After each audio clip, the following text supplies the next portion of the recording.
tal? ¿Cómo están ustedes? Muy bienvenidos a este Estado Nacional, el primer domingo de julio del año. ¿Cómo estás, Connie? ¿Qué tal? Muy buenas noches. Estamos a 12 horas más o menos de que termine el trabajo de la Convención Constitucional. Mañana será la ceremonia de clausura con la entrega del nuevo texto, de la propuesta de nueva Constitución al presidente Gabriel Boric. Estaremos aquí hoy día en Estado Nacional con un panel de convencionales constituyentes analizando el proceso de este año completo. Y como si los temas relevantes fueran pocos, los que nos convocan, el gobierno también ha presentado ya la reforma o los detalles o algunos de los detalles de reforma tributaria, uno de los ejes que ha prometido el gobierno desde que estaba en campaña. Estará hoy con nosotros el ministro de Hacienda, Mario Marcel, para entrar justamente en algunos de los asuntos específicos que trata este proyecto. Bueno, ya lo ven, ¿cierto? Aquí está el ministro de Hacienda ahí saludando, así que vamos de inmediato a saludarlo. Ministro, buenas noches. Gracias por estar con nosotros aquí en Estado Nacional. Buenas noches, muchas gracias por invitarme. Bueno, hay muchas preguntas, uno ve ahí, le mandan desde que sabemos que usted va a venir para acá, la gente manda distintas preguntas que quedan sobre la mesa a partir del anuncio del día viernes. Pero lo primero que quiero preguntarle, ministro, es, estamos viviendo una alza inflacionaria, la mayor espiral inflacionaria en décadas. Estamos con un dólar récord en el precio del dólar. Estamos con una inversión que está frenada hace ya bastante tiempo y con una economía que está creciendo muy poco, que incluso el próximo año podría entrar en recesión. ¿Era este el momento o el mejor momento para presentar una reforma de estas dimensiones? Bueno, yo creo que lo primero que hay que pensar respecto de las reformas tributarias es que desde el momento en que se pone el tema de la reforma tributaria sobre la mesa, lo que le va a interesar a todo el mundo, partiendo por las empresas, pero también, ¿cierto?, las personas, es saber en qué va a consistir esa reforma tributaria. Y si uno extiende, alarga innecesariamente el tiempo de explicar lo que eso va a contener, probablemente va a contribuir a agregar incertidumbre a una economía que ya tiene bastante. Con el anuncio, lo que usted está diciendo, ministro, es que al anunciarlo se baja la incertidumbre que había hasta este momento. Claro, porque además, mientras hay incertidumbre, la gente se imagina muchas cosas. Por ejemplo, muchos de los temas que están incluidos dentro de esta reforma, durante los meses previos, incluso desde la época de la campaña, se especulaba con que tendrían formas que en definitiva no tiene. Por ejemplo, se pensaba en que la desintegración del impuesto a la renta iba a llevar a tasas de impuestos superiores al 60%. Eso ya no va a ser así, eso lo podemos explicar ahora. Claro. Pero lo otro que es importante en este caso es tener claro de que una reforma no se aplica instantáneamente. Se aplica en el tiempo en base a años tributarios, especialmente el impuesto a la renta. Por lo tanto, esta propuesta que estamos haciendo ahora, si se aprobara de aquí a fin de año, recién el aumento importante de recaudación va a ocurrir en el año 2024.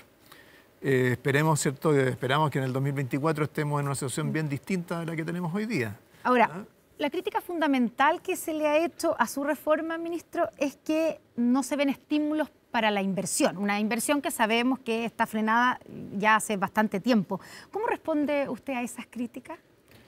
Bueno, este proyecto tiene varias características que lo hacen que al menos no sea contrario a la inversión, y tiene varios otros que favorecen ya sea la inversión o las mejoras de productividad en las empresas. ¿Pero es una reforma pro inversión? A ver, especifiquemos primero qué es lo que entendemos por proinversión, porque en Chile durante mucho tiempo se pensó que para ser proinversión en un sistema tributario tenía o que cobrar pocos impuestos o que tenía que estimular la retención de utilidades. Lo que hemos visto en la práctica es que la retención de utilidades no siempre garantiza inversión.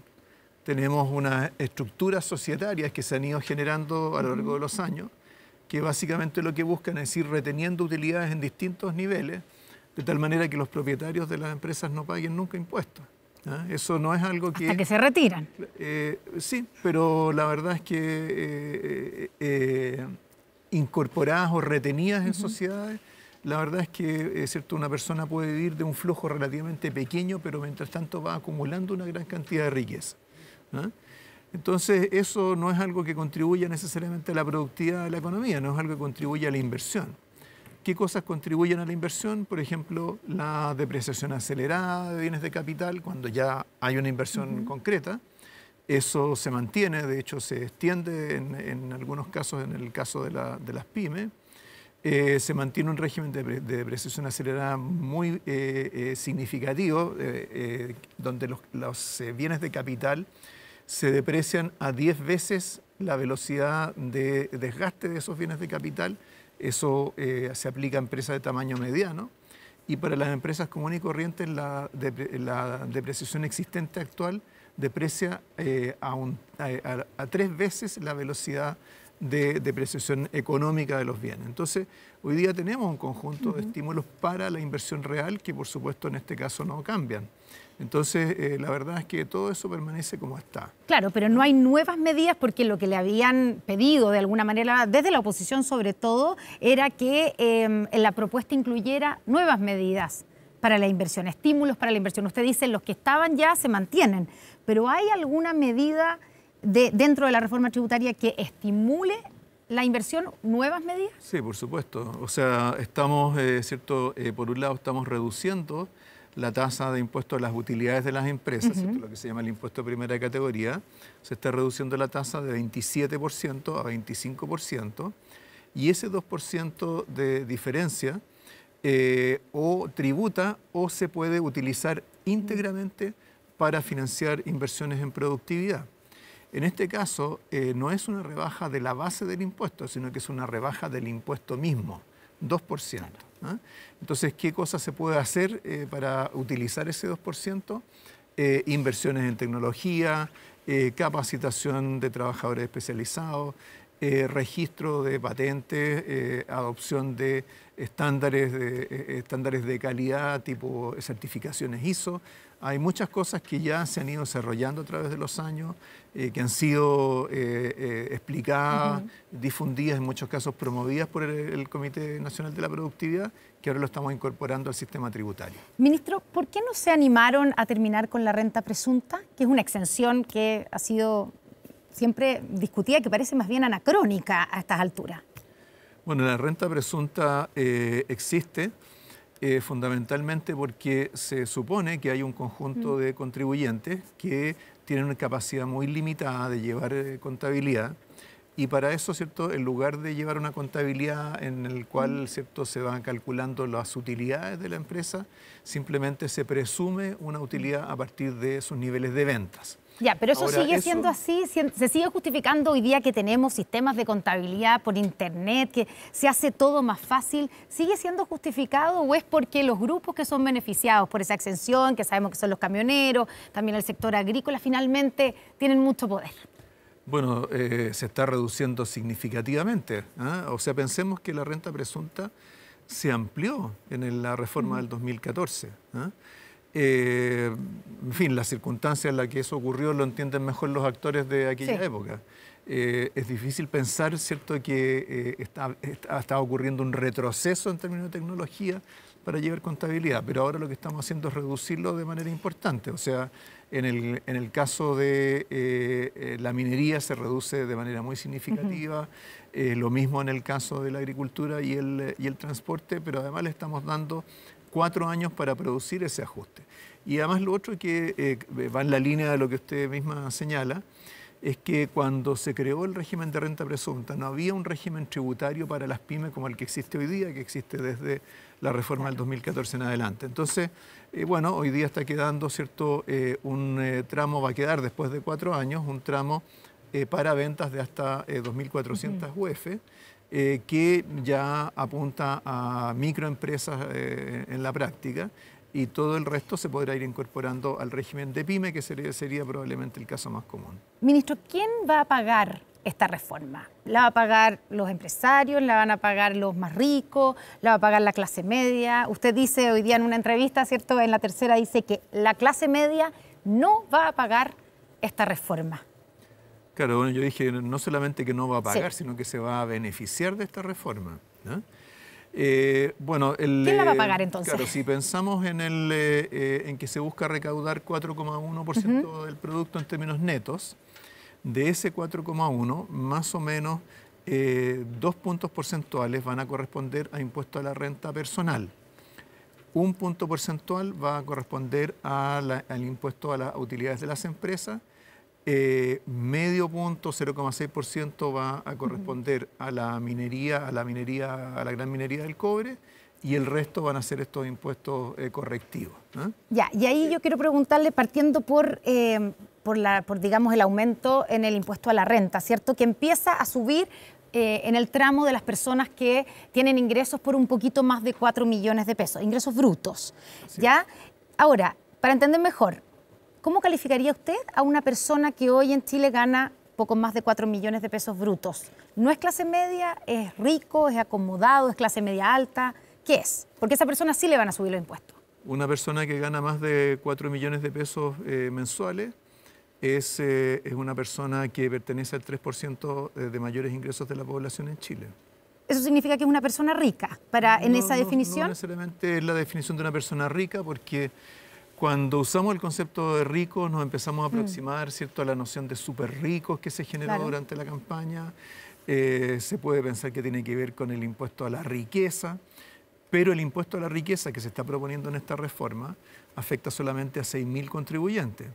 6.000 contribuyentes equivalen al 0,1% de los contribuyentes en Chile. Entonces, claro, pero el impuesto a la renta tiene una base mayor, digamos, de personas que van a verse afectadas. Por eso le quiero preguntar dónde termina la clase media, porque usted dice no va a afectar, no la va a pagar la clase media. ¿Dónde termina la clase media y dónde empieza los más acomodados? Sí, o sea, hay muchas definiciones. Pero para estos efectos, ministro, sociológicas de lo que es clase media, lo que tenemos que pensar es dónde está el grueso de los chilenos y chilenas hoy día en materia de ingresos para efectos tributarios.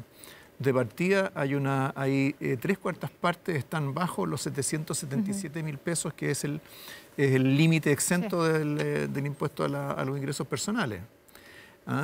Tenemos, a partir de ahí, ¿cierto?, tenemos más o menos un 20% más que está entre esos 800.000 pesos redondeando y los 4 millones de pesos, y recién ahí tenemos un 3% de mayores ingresos. Esa es la realidad estadística, la realidad que surge del propio sistema tributario.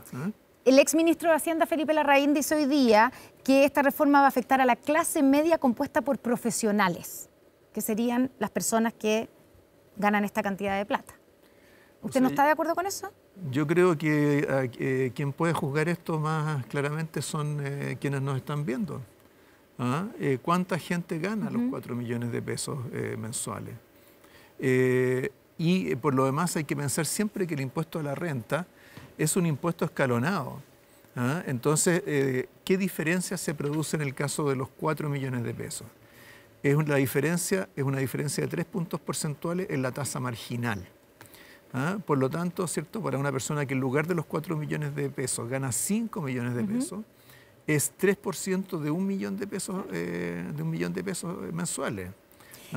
Entonces estamos hablando de diferencias que al comienzo son pequeñas, pero por las características que tiene el impuesto a la renta de tasas marginales que van creciendo, eso se va acumulando y va gravando mucho más a los que están más arriba en esa escala. Ministro, hablemos del fin de la exención tributaria para los DFL2. Una persona jubilada que está en el primer tramo de impuesto, o sea que tiene una jubilación sobre los 700.000 pesos, ¿cierto? Y que con los ahorros de su vida se compró su DFL2 para arrendarlo y tener esa renta. Esa persona va a empezar a pagar impuestos sobre ese arriendo, ¿cierto? A ver, nuevamente es importante, ¿cierto?, entender la tabla del impuesto del global complementario, el impuesto progresivo a la renta personal. El primer peldaño, ¿cierto?, después del límite exento es de 4%. Por lo tanto, ¿cierto?, una persona que cruza ese peldaño va a pagar 4% por lo que gana por encima de los 777.000 pesos. Entonces, o sea, es muy poco la diferencia, lo que va a pagar. Exactamente. Entonces, supongamos, por ejemplo, esta persona jubilada que menciona usted. A quien le han subido además las contribuciones muchísimo en el último tiempo. Bueno, los jubilados, recordemos que los adultos mayores tienen una exención de contribuciones para el 60% de menores ingresos, que es una exención o de 100% o de 50%. Pero volvamos al ejemplo. Entonces supongamos que tiene con el arriendo que cobra por la propiedad que puso en arriendo, ¿cierto? Supongamos que con eso completa 1 millón de pesos de ingresos mensuales. Eso significa que tendría que pagar 4% sobre los 200.000 pesos que exceden el mínimo exento, ¿cierto? Esos son 8.000 pesos mensuales. 8.000 pesos mensuales, obviamente no es una suma desproporcionada, pero lo más importante acá es que al mismo tiempo estamos creando este crédito tributario para los arrendatarios. Entonces, un arrendatario, ¿cierto?, que usa el crédito tributario probablemente va a tener un incentivo a mantenerse al día en sus arriendos. Esta persona jubilada, ¿cierto?, con seguridad lo que más le preocupa, lo que más le va a preocupar en su vida respecto de una propiedad es que le paguen, exactamente. Entonces, si a través de este beneficio, que es claramente para la clase media que arrienda, ese arrendatario de clase media se mantiene al día en su arriendo, basta con que evite un mes de morosidad para que ya multiplique por 5 veces lo que el arrendador pagaría en impuestos. Ya le voy a preguntar, ya vamos a ir al detalle del beneficio del que usted está hablando, pero quiero preguntarle, hoy día el ministro Grau, el ministro de Economía, en Mesa Central de Canal 13, dijo tajantemente que no subirían los precios de los arriendos a partir del fin de esta exención. ¿Nos puede explicar por qué están tan seguros de que no se va a traspasar, si la ley del mercado, digamos, la regla es traspasar los costos a los clientes? ¿Por qué están tan seguros que esto no va a pasar acá? Porque, o sea, la pregunta es si los costos van a aumentar para los arrendatarios. O sea, se lo pongo de nuevo con un ejemplo. Mi arrendador, dueño del departamento que yo arriendo, me va a decir, mira, a mí voy a tener que pagar impuestos ahora por algo que no pagaba, así que te voy a subir el arriendo. Claro, y usted va a poder descontar de impuestos, ¿cierto?, 450.000 pesos mensuales. Por lo tanto, el costo que para usted va a tener el arriendo va a ser significativamente menor. Pero me va a subir el precio, lo que pasa es que yo voy a acceder a un beneficio, me está diciendo, pero el precio va a subir. Puede subírselo o no, porque depende de cómo esté el mercado de los arriendos. Ya, pero por eso no es tan tajante la afirmación de que no van a subir los precios de los arriendos. O sea, para todos aquellos que puedan usar este beneficio tributario, por supuesto que no le va a aumentar el costo de sus arriendos. Y eso es la gran mayoría de los arrendatarios de estas propiedades. Por eso es que decimos que esto es beneficioso para la clase media, porque esa clase media tenía hasta ahora una exención solo por los intereses que pagaba en un crédito hipotecario, en caso que estuviera comprando una vivienda. Pero si ocurría que estaba arrendando, entonces no tenía ese beneficio. Ahora se está equiparando esa situación. Vamos a ese beneficio del que usted habla, del que está arrendando, ¿cierto? Yo pago arriendo, pero pago un arriendo de 600.000 pesos. ¿Yo puedo acceder a ese beneficio y que me descuenten los 450.000 pesos? Así es. ¿Y hasta qué límite? No tiene límite. O sea, ¿cómo va a funcionar? Si yo pago, no sé, 800.000 pesos de arriendo, ¿puedo descontar 450? Puede descontar 450.000. Ya, ¿y cómo? Sí. Ya, ¿y eso entonces para todas las personas que pagan un arriendo? Así ¿O tiene es. algún límite? Es para todas las personas que pagan un arriendo. No tiene límite. Para todas las personas. Estoy pensando en alguien que paga un arriendo, no sé, de 1.200.000 pesos.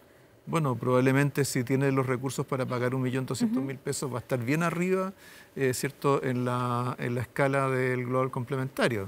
Sí. Si normalmente, ¿cierto?, uno cuando le arriendan una propiedad, normalmente le calculan que gane 4 veces, ¿cierto?, el valor del arriendo. Entonces, alguien que puede pagar un arriendo de 1.200.000 pesos, querría decir que tiene un ingreso de alrededor de 5 millones de pesos mensuales. Y por lo tanto, ¿cierto?, el impuesto que le va a tocar pagar, bueno, ya va a tener un incremento porque está, ¿cierto?, hay una parte de su ingreso que está en ese tramo. Va a pagar más impuesto a la renta. Claro. Pero ¿puede acceder al beneficio de arriendo? Puede acceder igual como accede hoy día, ¿cierto?, al beneficio de la tasa de interés por el crédito hipotecario.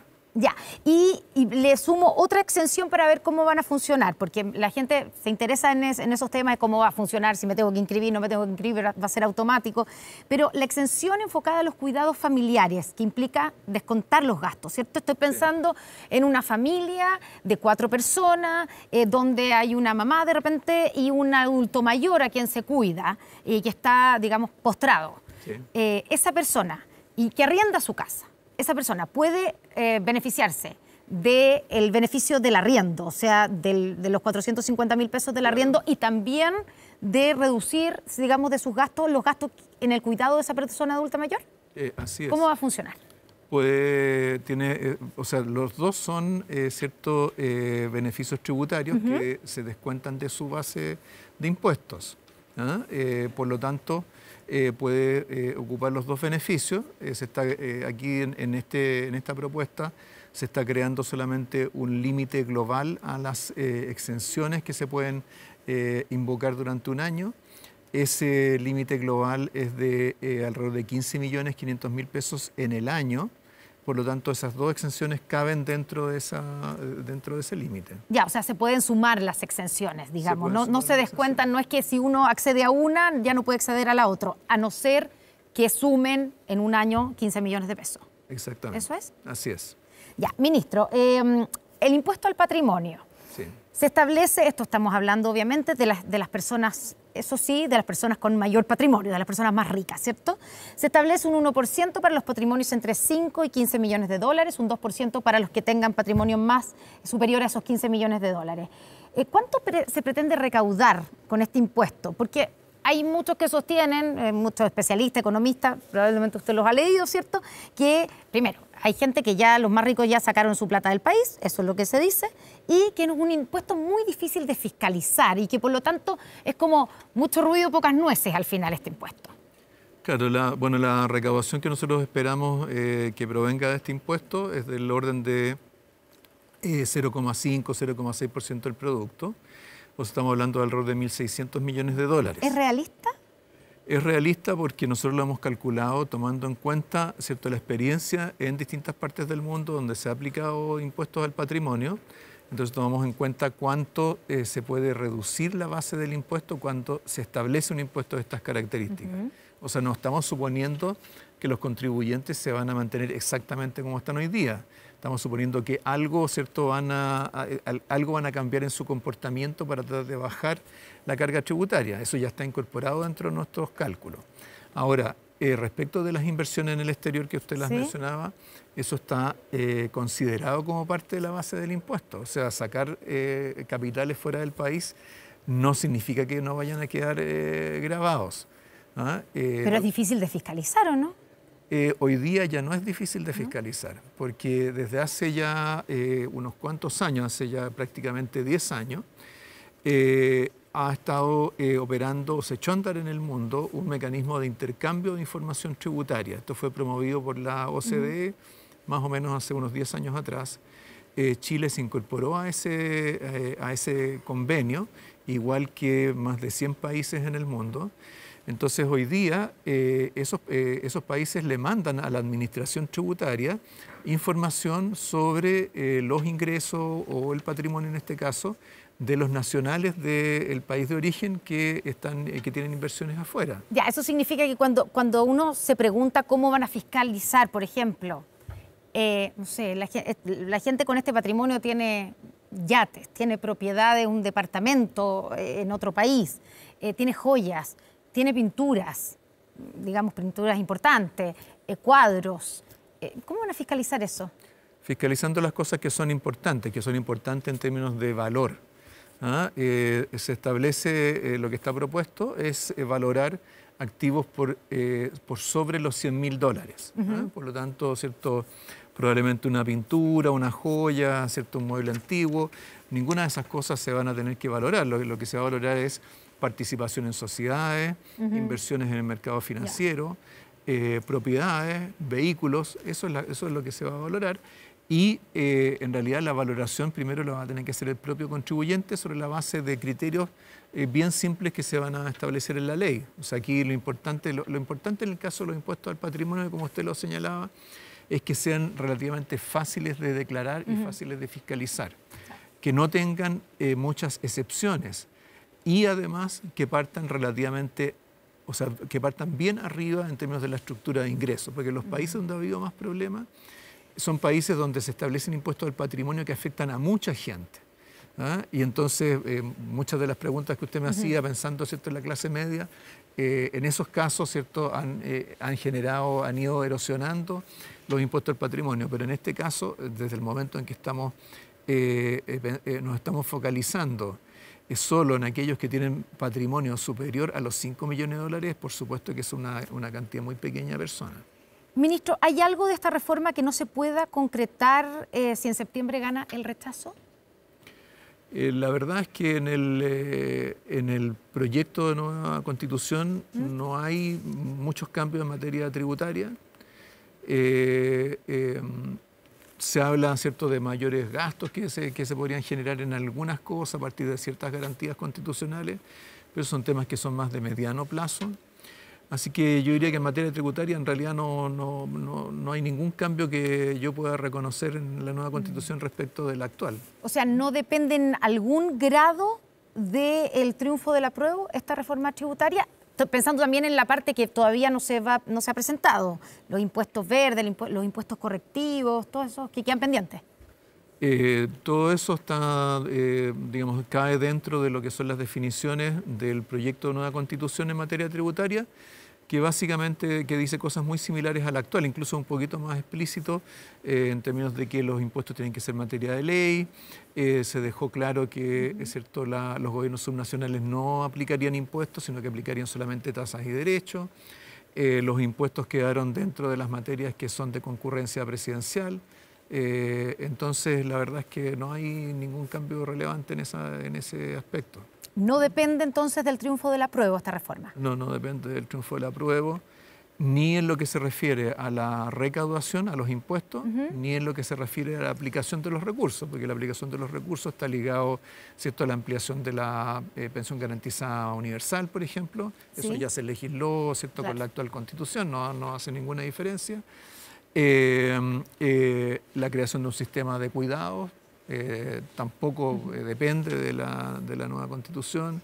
Temas de fomento productivo, las cosas que están dentro del programa de gobierno tampoco dependen de una nueva Constitución. Usted habló de la pensión garantizada universal. Las pensiones, hoy día el ministro Giorgio Jackson dijo que habían trabajado durante el día en el detalle de la reforma de pensiones que sabemos que se va a presentar en agosto. ¿Hay claridad en los principales ejes, ministro? O sea, por el momento lo único que puedo decir es lo que ya está desde el acuerdo de implementación programática. ¿Ah? Es decir, ¿habrá un aumento de la cotización del 6%, todo a cargo del empleador? Exactamente. ¿Y cómo se va a distribuir ese 6% extra? Ese 6% extra, su lógica es la de fortalecer la dinámica o los principios de seguridad social dentro del sistema de pensiones, particularmente, ¿cierto?, proveer recursos para generar solidaridad dentro del sistema intergeneracional, entre géneros. Eso es lo que va a hacer ese 6%. O sea, significa que el 6%, toda esa cotización extra va a ir a un fondo común, nada a capitalización individual. La capitalización individual corresponde fundamentalmente al aporte del 10%. Pero el 6%, para que pueda sostenerse en el tiempo, ¿cierto?, en términos de sus principios de redistribución, dado que la composición de la población va a ir cambiando, ¿cierto?, por el proceso demográfico, entonces tiene que ser capaz de capitalizar en el tiempo, ¿cierto? Porque si no, sí, al poco andar, ¿cierto?, si uno distribuyera todo lo que se recauda por ese 6%, pasaría que, ¿cierto?, va aumentando la población de adultos mayores o va aumentando la población de cierto sector al que se quiso beneficiar y se empiezan a acabar los recursos. Entonces tiene que tener un componente de capitalización. Ahora, si esa capitalización ocurre en cuentas individuales, en cuentas colectivas, es un tema que ya ya se definirá en el proyecto que se va a presentar. ¿Y no está definido, ministro? Es algo en lo que estamos trabajando, pero pero obviamente no vamos a improvisar. Pero nos puede adelantar algo, alguna luz. Porque ya según lo que yo entendí, entonces de ese 6%, una parte va a ir a un fondo solidario, ¿cierto? Usted dijo intergeneracional, intrageneracional. Esa parte será un 4%. No le voy a dar número. Ya, pero... Disculpe, pero... Ya, pero hay una parte que va a eso y otra va a ir a capitalización. Una parte más pequeña de capitalización que no sabemos todavía si va a ser individual o cuentas nacionales, de otro tipo. O sea, lo importante es entender que para que un sistema previsional pueda sostenerse en el tiempo en términos de sus beneficios, cuando uno está teniendo un cambio demográfico importante como el que estamos teniendo nosotros, que va a continuar en los próximos años, tiene que tener componentes de capitalización, porque si no los recursos empiezan a acabar y llega el momento en que o hay que subir las tasas de cotización o hay que bajar los beneficios. Entonces uno no quisiera encontrarse en esa situación al poco andar. Ya, no me va a confirmar el 4-2. No, lo lamento. Ministro, pero lo último, ¿esta reforma sí depende de que gane el apruebo para poder hacer la reforma previsional? ¿De que gane el apruebo en septiembre? O sea, la reforma previsional se ha comprometido para ser presentada en agosto. Sí sé. Por lo tanto, se va a presentar bajo la actual Constitución. Ya, y no depende, o sea, ¿corre algún riesgo si es que gana el rechazo? Yo creo que en el caso de la reforma previsional, ¿cierto? Lo que tiene que ocurrir es que el contenido de la reforma previsional y el proceso de discusión sea capaz de convocar, ¿cierto? a distintos sectores políticos, a distintos sectores sociales, porque la seguridad social, ¿cierto? es como la base del pacto social en el país. Ya, pero no me ha contestado la pregunta. Si gana el rechazo en septiembre, ¿corre riesgo la reforma presentada en agosto? O sea, desde el momento que la vamos a presentar en agosto es que estimamos que se puede tramitar, discutir en cualquier escenario constitucional. Ministro, yo sé que se tiene que ir. Una última pregunta. El presidente Gabriel Boric dijo que no estaba evaluándose un IFE de invierno, pero que sí se estaban evaluando otro tipo de transferencias directas a la gente. ¿Qué tipo de transferencias están pensando? O sea, lo que estamos haciendo es lo que dijimos cuando se presentó el proyecto del ingreso mínimo. Dijimos, esto no es necesariamente el final, ¿cierto? Ingreso mínimo, reajuste de asignación familiar, complemento por canasta básica de alimentos. Eso no es el final, ¿cierto? Si la situación, vamos a estar monitoreando la situación económica. Si es necesario, vamos a buscar otros mecanismos para apoyar a las personas adicionales a los que estábamos presentando en ese momento. Esa es la evaluación que estamos haciendo ahora. Ya, ¿y no está claro el mecanismo? ¿Transferencias directas? El mecanismo lo vamos a definir en los próximos días. Un bono, por ejemplo, de invierno podría ser. Lo vamos a definir en los próximos días. Ministro Mario Marcel, muchas gracias por estar con nosotros aquí en Estado Nacional esta noche. Muchas gracias a ustedes. Y seguimos con la convención que termina, están viviendo sus últimas horas y tenemos un gran panel de convencionales constituyentes. Vamos a revisar, vamos al teaser y después estaremos con ellos aquí en Estado Nacional. Estimadas y estimados convencionales, lo logramos, hemos cumplido los plazos. Dimos todo aquí para defender la libertad y la unión de Chile y por supuesto tenemos una tremenda desilusión. El tema de fondo es alivio, es como que a mí por lo menos me hubieran sacado una mochila de encima porque creo que se cumplió con lo que nos habíamos comprometido. Yo creo que es muy importante que la ciudadanía vote muy informada y para eso hay que contar y hay que detallar lo que son los distintos cambios. Muchos pensaban que esto no iba a ser posible y vaya, materializamos finalmente el sueño, las perspectivas, las esperanzas. Para nosotras y nosotros la tarea de formarnos respecto del contenido de la Constitución para poder informar adecuadamente a nuestras vecinas y vecinos es una tarea nuestra, es una tarea indelegable. Nosotros vamos a informar cada vez que sea necesario y cada vez que nos inviten a denunciar este plagio y vamos a seguir informando. Se suspende la sesión y esta se reanudará el 4 de julio. Muy buenas tardes.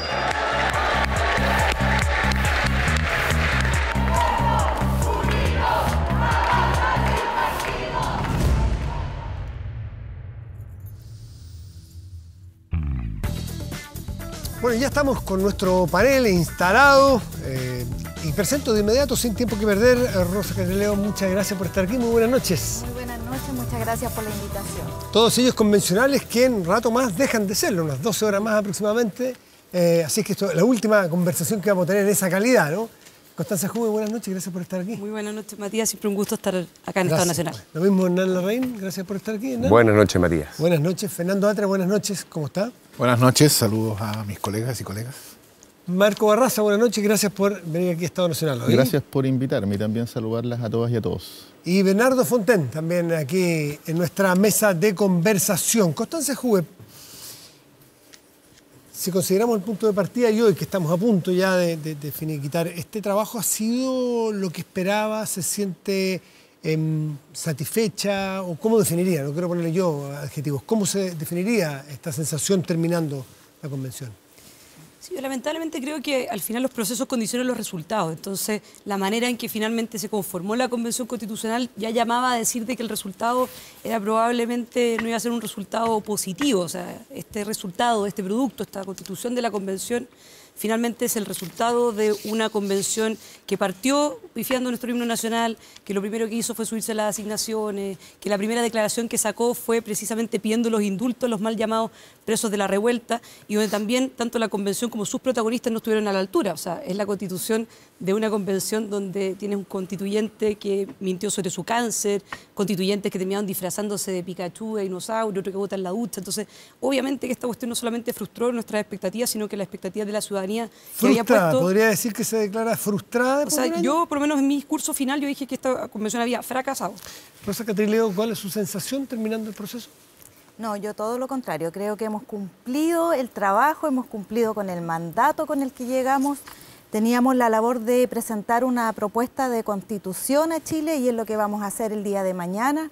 Una constitución que costó trabajo, que costó ponerse de acuerdo y que lo logramos. Yo creo que hubo mucho torpedeo tanto externo como en forma interna dentro de la misma convención y pese a eso nosotros cumplimos dentro de tiempo y forma. Así que estoy muy satisfecha con el trabajo. Don Marco Barraza, ¿cuál es su sensación?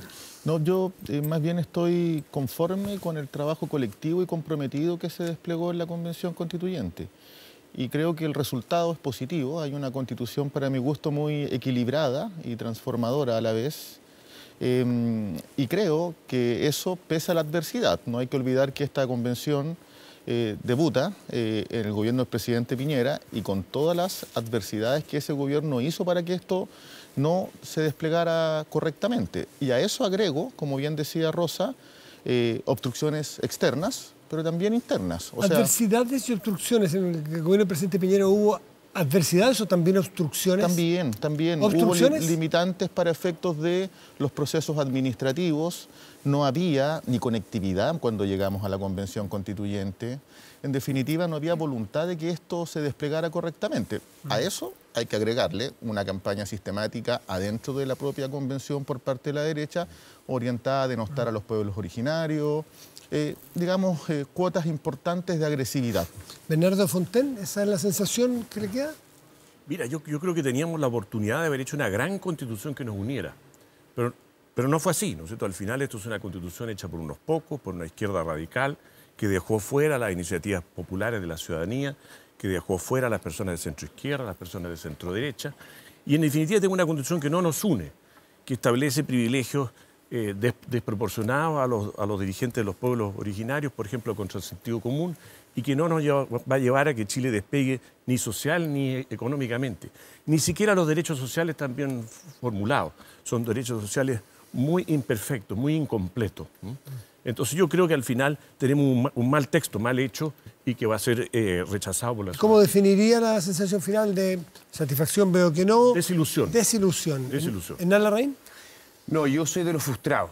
Yo soy de aquellos que cuando partió este proceso era parte del 78% que aprobó y que tenía mucha esperanza en que pudiera ser un punto de encuentro, que pudiéramos realmente construir un proyecto de futuro común y que llegáramos a la ciudadanía un texto que realmente fuera capaz de generar un punto de inflexión respecto a lo que ha sido el estallido. Y lamentablemente mañana esta convención le va a entregar a Chile un proyecto que nos divide y no que nos une.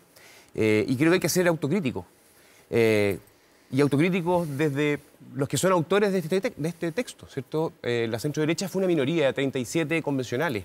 Si está desprestigiada la convención es porque sus mayorías lograron que la ciudadanía perdiera la confianza. Y hoy día hay que ver las encuestas. En forma muy mayoritaria, el rechazo está por sobre el apruebo. Y creo que eso es una responsabilidad que hay que asumir. Y por lo tanto creo que estamos frente, lamentablemente, al desperdicio de una oportunidad única que teníamos como país y que creo que hay que asumir las responsabilidades del caso y pensar en que el 5 de septiembre, independiente cuál sea el resultado, Chile va a estar más dividido. Y eso es una responsabilidad de esta convención. Defraudado, entonces, ¿no? ¿Sí? Defraudado. ¿Y Fernando Atria? Cuando yo escucho esta idea de que en la convención se perdió una oportunidad para unirnos, a mí lo que me llama la atención es la total indiferencia a todas las condiciones en las cuales la convención tuvo que funcionar. Porque ya mencionaron, ¿no?, la obstrucción interna e externa, las dificultades administrativas, pero hay algo mucho más profundo. El proceso constituyente no surgió porque se juntaron un grupo de personas y dijeron, hagamos un proceso constituyente. El proceso constituyente surgió cuando este país estaba en una crisis profunda, que hay muchas declaraciones de la época que se temía por la continuidad de la democracia. Y entonces la idea de que un proceso constituyente que se inicia en el medio de una crisis profunda, como un camino de salida de esa crisis profunda, con todas estas adversidades además, en un contexto de profunda desconfianza, de descrédito de los partidos políticos, de deslegitimación de las instituciones políticas, la idea de que en ese contexto la convención, dentro de este país que estaba en esa situación, iba a ser un oasis de amistad cívica en que nos íbamos a tomar de las manos y nos íbamos a poner todos de acuerdo, felices, y que después esto se iba a aprobar por 90%. Por supuesto que es una idea bella, y digo bella sin ninguna ironía. Por supuesto que habría sido fantástico. La única pregunta es eso algo realista? ¿En las condiciones en las cuales ocurrió el proceso constituyente? Yo creo que es totalmente irrealista. Entonces, pero ¿podría definirle? A eso voy. Sí. O sea, que en esas condiciones... pensemos además todo lo que significa. 155 personas al principio que no se conocían entre ellas. No es como la Cámara de Diputados que la mitad sale y la mitad se queda, entonces los que llegan a un lugar donde hay prácticas, hábitos, etc. No, nada común, nada común. No hay reglas comunes, no hay confianza, no hay nada. Y eso, en el plazo de un año, ha sido capaz de entregar al país una propuesta de constitución que yo creo, y podremos conversarlo después, es la constitución que Chile necesita. O sea, yo lo encuentro eso un éxito mayúsculo. Y entonces venir a decir ahora sí, no, es que no hubo toda la amistad cívica que podría haber habido. Por supuesto que no hay. Si el problema de Chile es que no tenemos eso. Estamos en crisis y para eso es el proceso constituyente. Decimos los abogados, confesión de parte, relevo de prueba. ¿Por qué? No, porque claramente, porque al final lo que dice Fernando es efectivamente lo que pasó. En un momento en que la democracia necesitaba más que nunca los factores que implican la democracia, deliberación, acuerdo, amistad cívica, precisamente para que una mayoría de circunstancias no aplaste una minoría, bueno, finalmente terminó no siendo así. En este mismo programa, yo antes de asumir como constituyente, me tocó estar con un constituyente al lado que me dijo, bueno, las reglas las vamos a poner nosotros si ustedes se suman bien y si no bien también. Y la verdad es que eso finalmente terminó ocurriendo. Eso lo que dice Fernando es tal cual. ¿Cierto? Durante este año, sabiendo nosotros que las condiciones implicaban un año, no fue un año en el que se buscó acuerdos, no fue un año en que se buscó deliberar, ni tampoco escuchar lo que tenía que decir al otro. No le interesó absolutamente nada lo que tenía que decir el otro. Uno de los discursos más notables, uno de los discursos más notables fue el de Rocío Cantuaria, la convencional, que hizo, ¿sabe? Que como a ustedes no les interesó nunca escucharnos, nunca nos interesó escucharnos, la verdad es que, bueno, aprovecho de presentarme y aprovecho también de decir de que sin perjuicio de esto, la verdad es que yo sigo defendiendo las ideas que yo comparto, independiente de que nadie las haya tomado en cuenta. Pero ese discurso de que nosotros somos minoría y somos 37... No, un discurso es un hecho. El hecho, nosotros somos 17 escaños reservados. Yo podría tener la misma disposición que ustedes y decir, ¿sabes qué? Nosotros sí que fuimos minoría, éramos 17. Es más, los mapuches éramos 7. Pero nosotros sí llegamos con una disposición de trabajar, sí llegamos con una disposición de conversar con el otro, sí llegamos con una disposición de traer propuestas. Y si nuestras propuestas fueron rechazadas, bueno, irnos y volver con otras. Pero un cuarto de la iniciativa fueron nuestras. Un cuarto de las iniciativas totales entre ustedes un cuarto de las iniciativas totales fue de oposición. Yo creo que es una cosita, déjenme una cosa. Fernando Atria, cuando dijo Constanza que no había interés de acuerdo, Fernando dijo, sí, acuerdos, pero no con la UDI. Con los otros que no son UDI, en NAM, por ejemplo, ¿hubo posibilidades, hubo actitud de acuerdo con ustedes, por ejemplo? O sea, hubo una voluntad, sin duda, de un grupo muy importante de convencionales de centro-derecha desde el primer día de colaborar, de dialogar. Se hizo con propuestas, y con propuestas reformistas, de futuro. daba lo mismo, pero el hecho de que las presentara alguien de centro derecha era razón suficiente para rechazarlas. Y así fue una actitud permanente. Y hagamos un poco de memoria respecto del origen. La regla de los 2/3, Fernando, era para que se produjeran acuerdos amplios. Y había una voluntad en el diseño de la convención y se miraba, ¿cierto?, la presencia de la paridad, de los independientes, de los escaños, como una oportunidad única para que aquí saliera realmente un acuerdo que representara a Chile de una forma distinta. Esa esperanza se transformó en desilusión. Y habrá que preguntarse entonces por qué. ¿Por qué? ¿Porque no se aprobó por 2/3? No, porque la propuesta que se está llevando adelante no está generando un consenso, no está generando esperanza, está generando más bien temor, desesperanza, desconfianza, distancia. No, Marco Barraza ha pedido la palabra.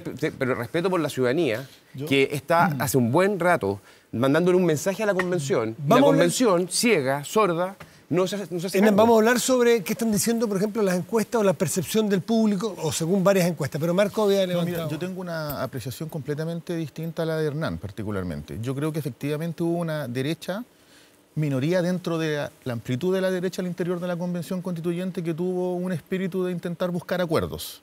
¿Qué derecha era esa, Marco? Por ejemplo, Hernán participó de la Comisión de Sistema Político y participó de los debates propios de sistema político, el nuevo diseño legislativo.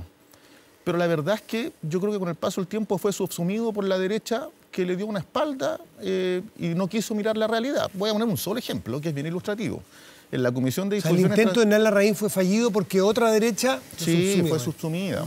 O sea, Hernán perdió el protagonismo con un sector de la derecha y tuvo que retroceder respecto a sus intentos de acuerdo.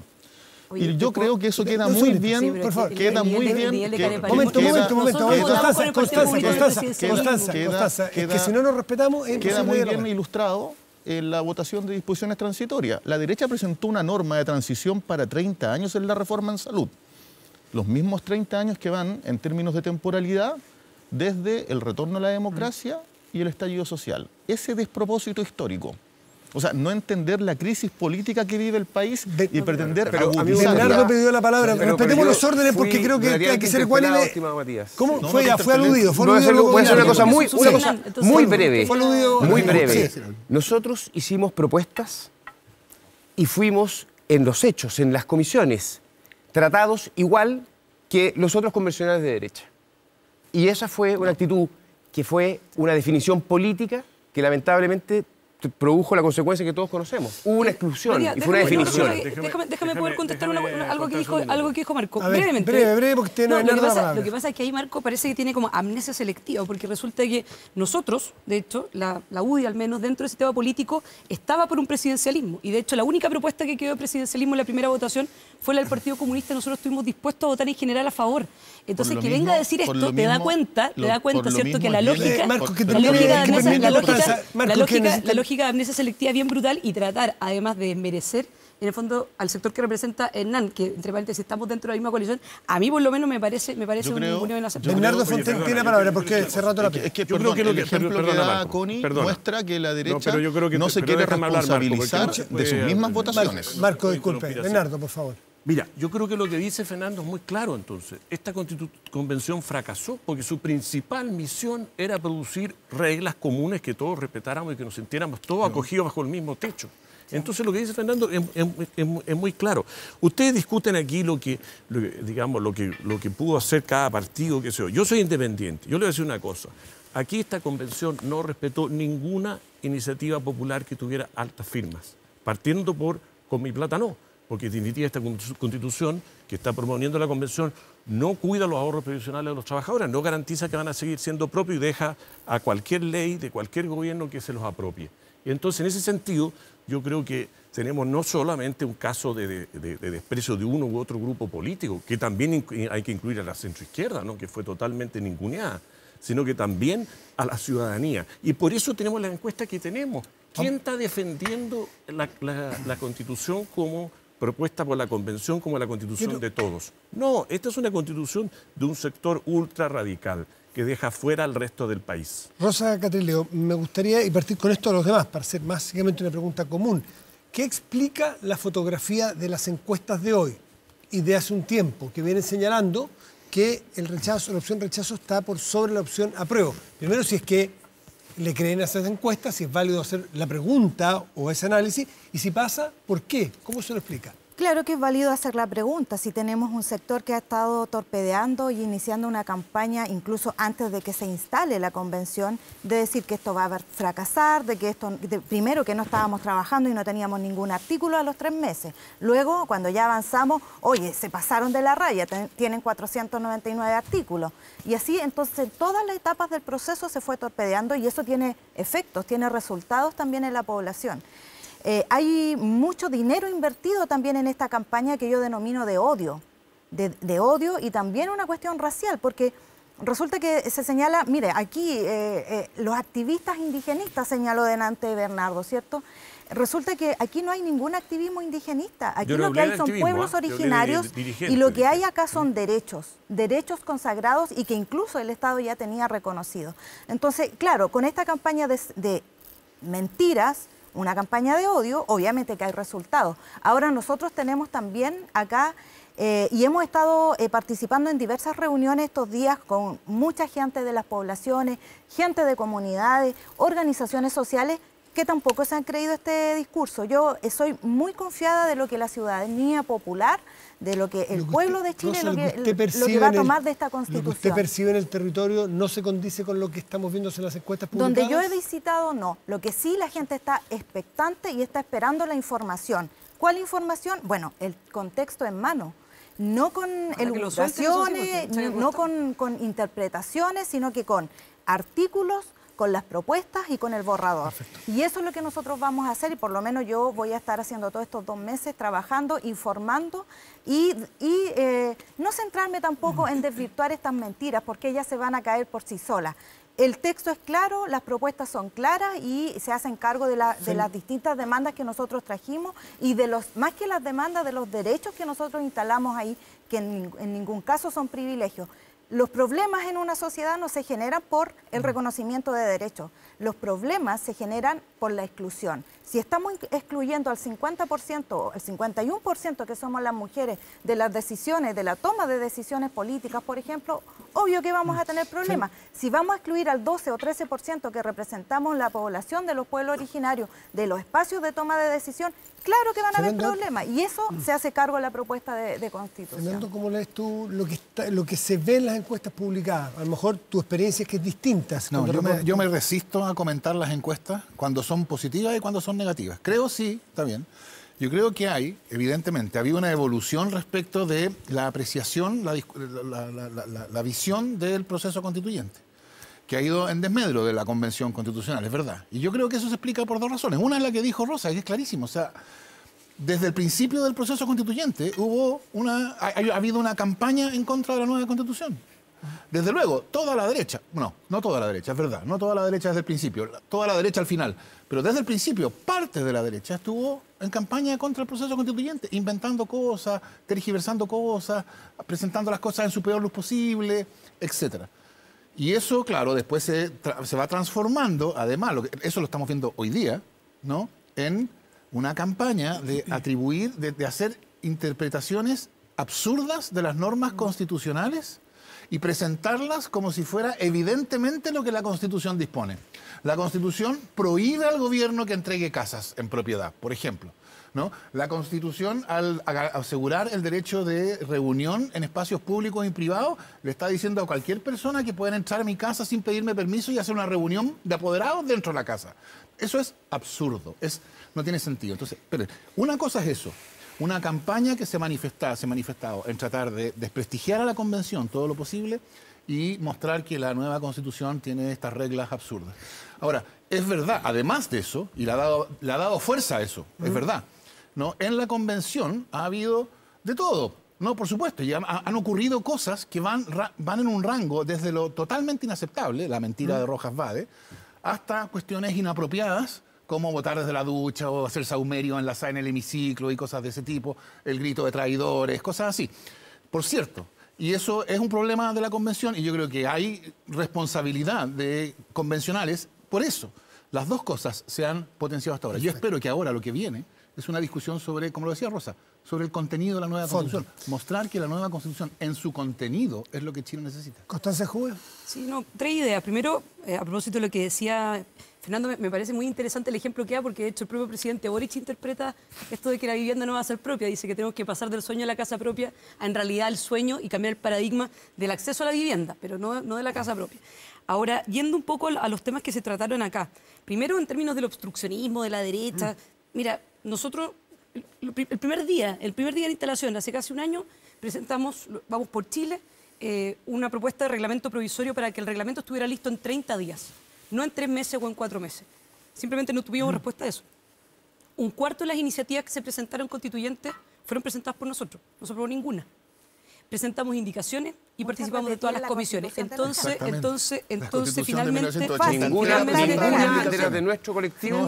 Finalmente, bueno, pero si no... Todo material pero ahí uno se da cuenta, ¿cierto?, que siempre es como el conejo debajo del sombrero. No, es que la Constitución del 80... Mira, primero, es muy gracioso esto, porque en realidad, en vez de defender su Constitución, lo que dicen es como, no, lo que pasa es que si no quedamos con la del 80, o sea, se nota que está mal hecha, digamos. Pero yendo un poco al punto, a propósito de lo que decía Rosa, Rosa dice, yo no es lo que percibo donde voy. Claro, porque probablemente donde tú vas es un lugar donde piensan como tú, porque de hecho, la consulta indígena que se hizo, participó menos del 1% del padrón electoral indígena, menos del 1%. Entonces, claramente, bueno, si uno se queda simplemente como con esto, con los activistas que finalmente terminan siendo los representantes de la convención, ok, pero en la consulta indígena que se hizo participó menos del 1%. El convencional Eduardo Quetón, que es de la Araucanía, propuso voto obligatorio y propuso también voto electrónico eventualmente para poder aumentar la participación. Se negaron los pueblos indígenas, se negaron a eso. Entonces, francamente, sea un poquito más serio. Mira, yo considero las encuestas, pero no las sobrevaloro. Especialmente cuando hay disparidad de resultados de una encuesta respecto de otra y unas son más rigurosas en los estudios de campo y otras no. Pero hasta donde yo conozco, todas indican... No todas. Por ejemplo, la encuesta Criteria no fue difundida por los medios y tiene resultados bastante distintos a la de Academia. ¿Da con mayoría la prueba? En la primera encuesta le da mayoría, en la segunda encuesta le da leve mayoría. Perfecto. Y eso no fue difundido por los medios de comunicación. Y no le veo la falta de rigor a la encuesta Criteria. Entonces, corrijo, encuesta Mori. Entonces, mi punto es el siguiente. Yo creo que conforme se difunda y se divulgue el contenido de la norma constitucional, el debate se va a ir centrando en lo esencial, que es cuál es el impacto que esto tiene en la calidad de vida de las personas. Efectivamente, el debate hasta ahora ha estado centrado principalmente en el funcionamiento de la Convención Constituyente. ¿Y eso explicaría su juicio? Yo creo que la derecha desplegó una estrategia bien fina en torno a denostar el funcionamiento de la Convención Constituyente.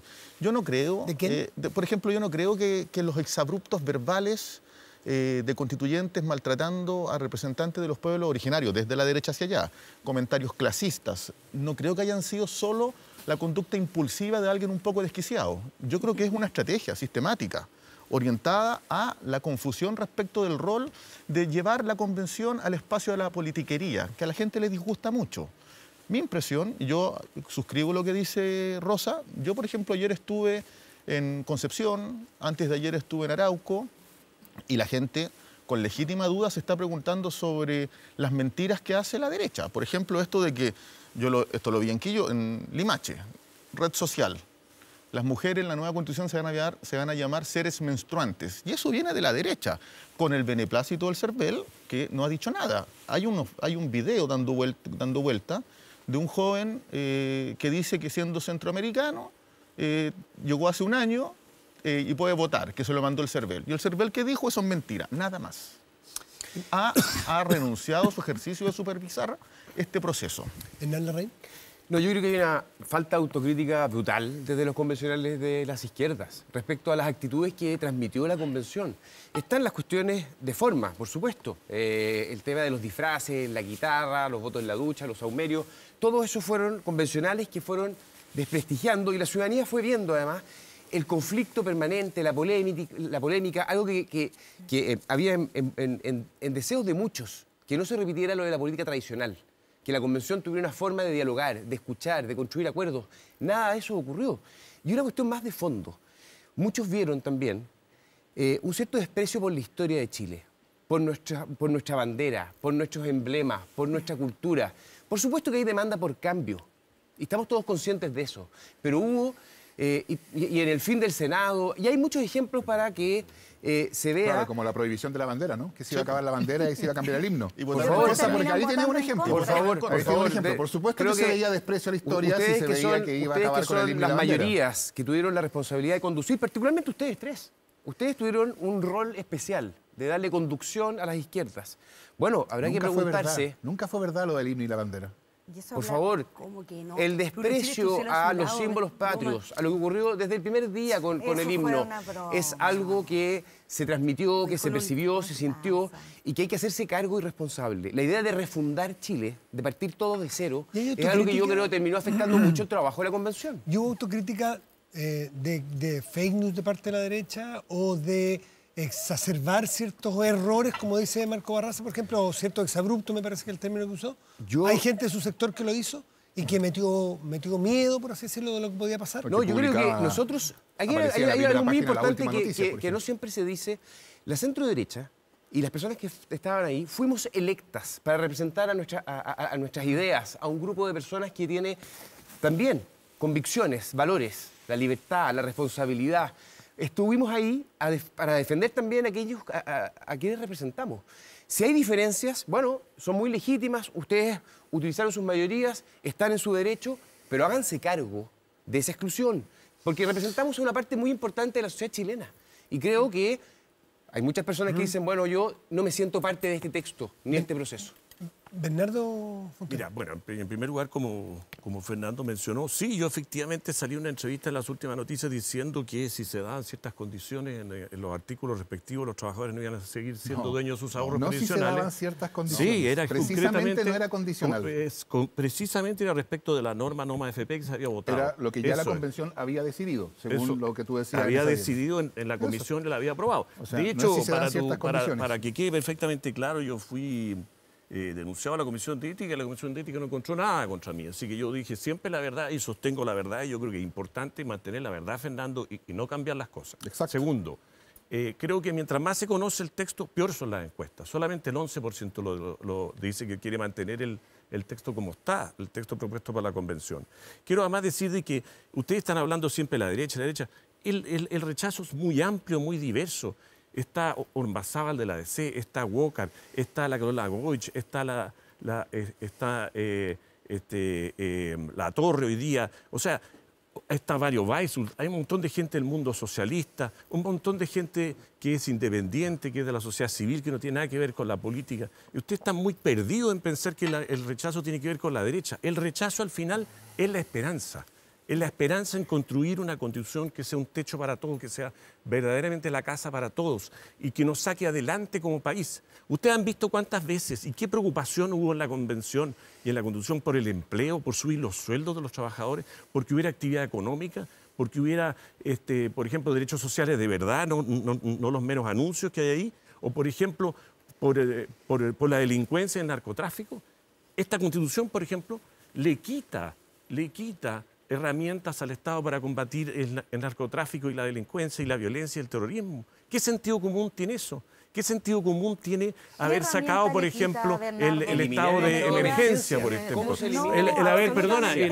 Está hecho el punto, deje que conteste Rosa. Un último detalle.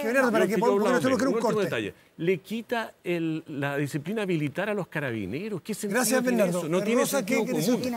Sobre eso íbamos a un corte. El rechazo es el sentido común. Gracias, Bernardo. Mira, aquí hay hartas cosas. Primero, cuando se habla de este patriotismo, de que no cambiamos, que queríamos cambiar el himno, que queríamos cambiar la bandera, del plurihimno, no sé qué. El plurihimno fue una respuesta precisamente a un convencional de extrema derecha que hacía burla de nuestros derechos llamando todo pluri.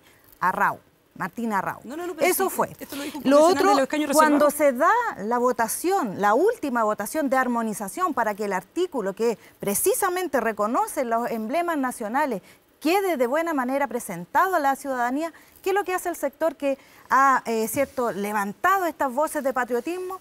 rechaza el artículo. Rechaza el artículo que reconoce a la bandera, el himno. Pero era en armonización. Y era, por favor, pero lo rechazaron, Hernán, y eso es. Porque tú estás diciendo rechazaron que... también. Rosa, a ver, por favor, está Hernán y vamos a un corte, Marco. Rosa, vamos a hacer una pausa y volvemos. Espérenos. En armonización. Era de forma, no de fondo. ¿Pero por qué lo rechazaron? No, estás transmitiendo un mensaje completamente equivocado. Estás viendo Estado Nacional.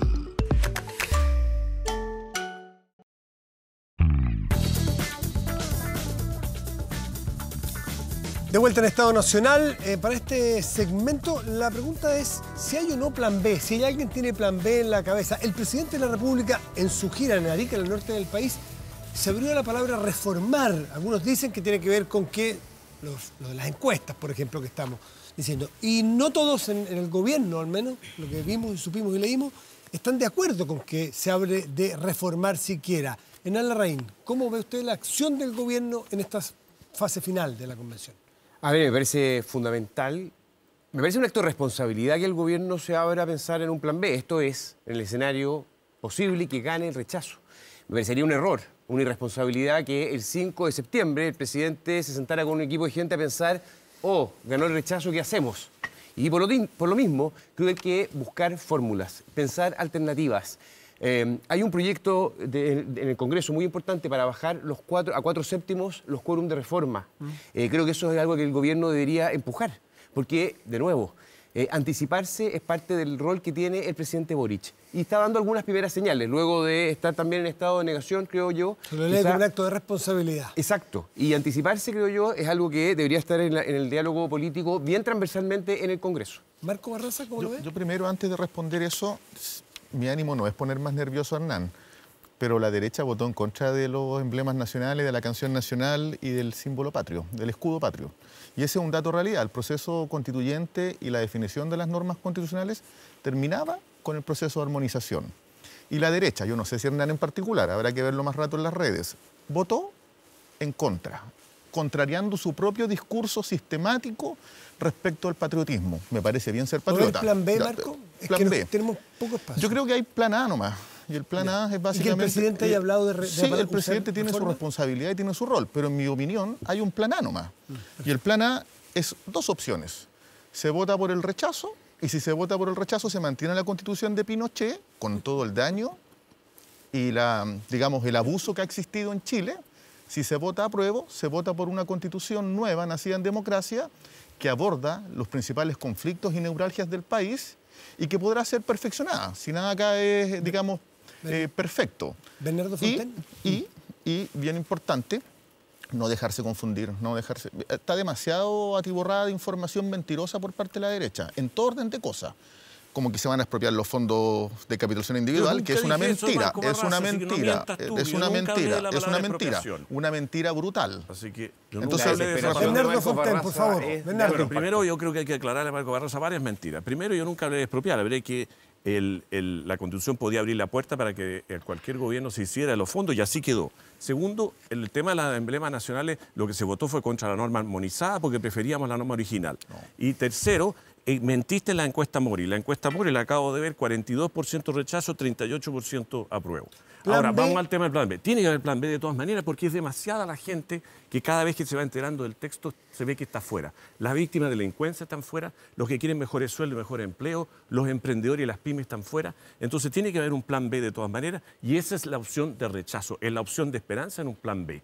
Ahora, desgraciadamente, la Convención además le puso un candado doble a la Constitución que está proponiendo. La Constitución de la Convención, ¿no es cierto?, exige 2/3 o 4/7 más plebiscito, más el consentimiento indígena, lo cual es una aberración, que una minoría de la población vaya a imponerle al resto sus condiciones. Y eso es totalmente desproporcionado respecto del lugar que merecen los indígenas, que yo soy partidario, por supuesto, de reconocerlos cultural y políticamente, pero no de darles un poder de veto. ¿Fernando Atria? No, yo no voy a entrar a hablar de esto del cerrojo y los candados que son completamente imaginarios porque ya, bueno, ya a esta altura ya sabemos que... Son los quórum los que están ahí. Fernando, ya sabemos que... Plan B. Y que el presidente hablara de reforma. Yo creo que está claro, lo dijo Marco y es correcto, eso estaban las reglas del principio, los mismos que decían que las reglas, hay que respetar las reglas. Bueno, está claro, Si gana el rechazo, se mantiene vigente la Constitución anterior. Si gana el apruebo, se promulga la nueva Constitución y se deroga la Constitución anterior. Eso es, esas son las opciones del plebiscito, no hay más. Ahora, respecto a la posibilidad de reforma, yo creo que aquí lo que yo diría es lo siguiente. Necesita la propuesta de nueva Constitución reformas antes de que comience a regir porque está mal hecha. Mi respuesta a esa pregunta es categóricamente no. Es una buena Constitución y es la Constitución que Chile necesita. Eso significa que después de que se fuera aprobada, uno se cierra completamente a cualquier posibilidad futura de reforma. Eso sería absurdo. Constanza Juve. No, muy breve. Bueno, aquí tú te das cuenta, ¿cierto?, cuál fue la tónica de la convención. Evidentemente es que esto no iba a terminar bien. Solamente un plan A, ¿cierto? Es decir, pareciera que los chilenos no tienen ninguna alternativa. Solamente la Constitución de Pinochet, porque pareciera que nos cuesta mucho poder defender la Constitución con los argumentos de la Constitución de la Convención. Entonces, evidentemente que esto es lo que está viendo la ciudadanía, pues por eso se están dando las cifras que estamos dando. Respecto al plan B, nosotros lo hemos dicho en innumerables oportunidades. La gran mayoría de los chilenos, el 80%, votó apruebo y votó por una nueva Constitución. Con esto cierro, ya que los demás se demoraron harto. Y desde ese punto de vista, tiene que haber una nueva Constitución, pero así no. Gracias, Constanza. ¿Rosa? No hay plan B. Aquí la opción es apruebo, rechazo. Se aprueba, estamos aprobando una Constitución más justa que se hace cargo de las dueñas de casa, de los trabajadores, de aquellos excluidos, de los pueblos originarios, de los estudiantes con la gratuidad, de los sin vivienda con el derecho a la vivienda. Por lo tanto, esa es la opción. Rechazo, continuamos tal cual con la Constitución que nos dejó la dictadura. Rosa, Hernán, Marco, Bernardo, Fernando y Constanza, muchísimas gracias por estar esta noche. Y en un rato más ustedes ya van a ser ciudadanos comunes y corrientes sin ser convencionales y tendrán que cada uno ir a hacer o volver a su vida cotidiana, ordinaria, anterior o campaña. Pausa y volvemos.